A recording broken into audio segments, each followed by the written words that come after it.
अगला अध्याय योग शिष्य के आचार्य पद पर अभिषेक का वर्णन तथा संस्कार के विविध प्रकारों का निर्देश।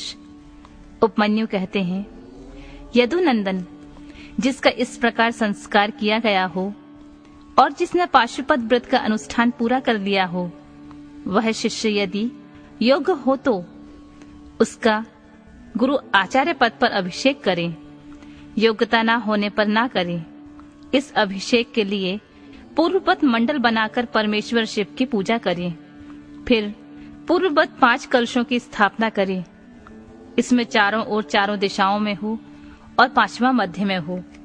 पूर्व वाले कलश पर निवृत्ति कला का, पश्चिम वाले कलश पर प्रतिष्ठा कला का, दक्षिण कलश पर विद्या का, उत्तर कलश पर शांति कला का और मध्यवर्ती कलश पर शांतितीता कला का न्यास करके उनमें रक्षा आदि का विधान करके धेनु मुद्रा बांधकर कलशों को अभिमंत्रित करके पूर्ववत पूर्णाहुति पर्यंत होम करें। फिर नंगे सिर शिष्य को मंडल में ले जाकर गुरु मंत्रों का तर्पण आदि करें और पूर्णाहुति पर्यंत हवन एवं पूजन करके पूर्ववत देवेश्वर की आज्ञा ले शिष्य को अभिषेक के लिए ऊंचे आसन पर बिठाएं। पहले सरलीकरण की क्रिया करके पंचकला रूपी शिष्य के शरीर में मंत्र का न्यास करें। फिर उस शिष्य को बांधकर शिव को सौंप दें। तदनंतर निवृत्ति कला आदि से युक्त कलशों को क्रमशः उठाकर शिष्य का शिव मंत्र से अभिषेक करें। अंत में मध्यवर्ती कलश के जल से अभिषेक करना चाहिए। इसके बाद शिव भाव को प्राप्त हुए आचार्य शिष्य के मस्तक पर शिव हस्त रखें और उसे शिवाचार्य की संज्ञा दें। तदनंतर उसको वस्त्रों आभूषण से अलंकृत करके शिव मंडल में महादेव जी की आराधना करके 108 आहुति और पूर्णाहुति दें। फिर देवेश्वर की पूजा एवं भूतल पर साष्टांग प्रणाम करके गुरु मस्तक पर हाथ जोड़कर भगवान शिव से यह निवेदन करें, भगवान, आपकी कृपा से मैंने इस योग्य शिष्य को आचार्य बना दिया है। देव, अब आप अनुग्रह करके इसे दिव्य आज्ञा प्रदान करें। इस प्रकार कहकर गुरु शिष्य के साथ पुनः शिव को प्रणाम करे और दिव्य शिव शास्त्र का शिव की ही भांति पूजन करे। इसके बाद शिव की आज्ञा लेकर आचार्य अपने उस शिष्य को अपने दोनों हाथों से शिव संबंधी ज्ञान की पुस्तक दे। वह उस शिवागम विद्या को मस्तक पर रखकर फिर उसे विद्या आसन पर रखे और यथोचित रीति से प्रणाम कर उसकी पूजा करे। तदनंतर गुरु से उसे राजोचित चिन्ह प्रदान करे, क्योंकि आचार्य पदवी को प्राप्त हुआ पुरुष राज्य पाने के भी योग्य होता है। तत्पश्चात गुरु उसे पूर्वाचार्यों द्वारा आचरित शिव शास्त्रोक्त आचार्य का अनुशासन करे, जिससे सब लोगों में सम्मान होता है।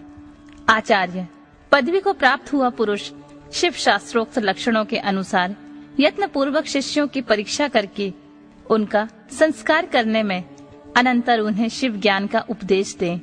इस प्रकार वह बिना किसी आयास के शौच, क्षमा, दया, अस्पृहा, कामना त्याग तथा अनसूया, ईर्ष्या त्याग आदि गुणों का यत्न पूर्वक अपने भीतर संग्रह करे।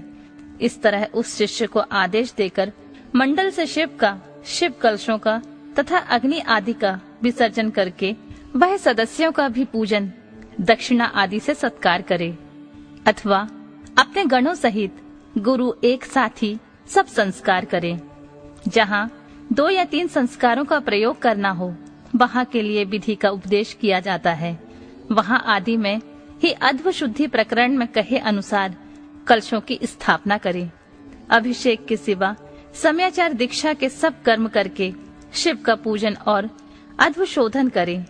अध्व शुद्धि हो जाने पर महादेव जी की पूजा करें।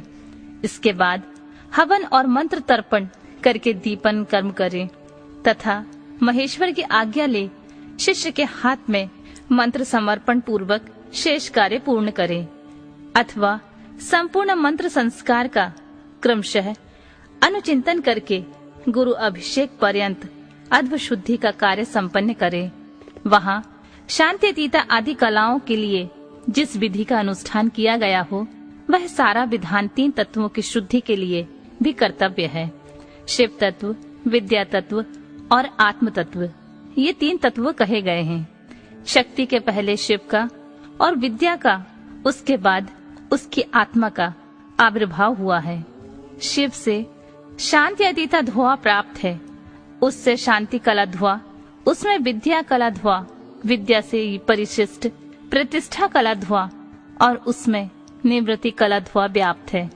शिव शास्त्र के पारंगत मनीषी पुरुष मंत्र मूलक शांभव संस्कार को दुर्लभ मानकर शांत संस्कार का प्रतिपादन करते हैं। श्री कृष्ण, इस प्रकार मैंने तुमसे संपूर्ण यह चतुर्विध संस्कार कर्म का वर्णन किया है। अब और क्या सुनना चाहते हो?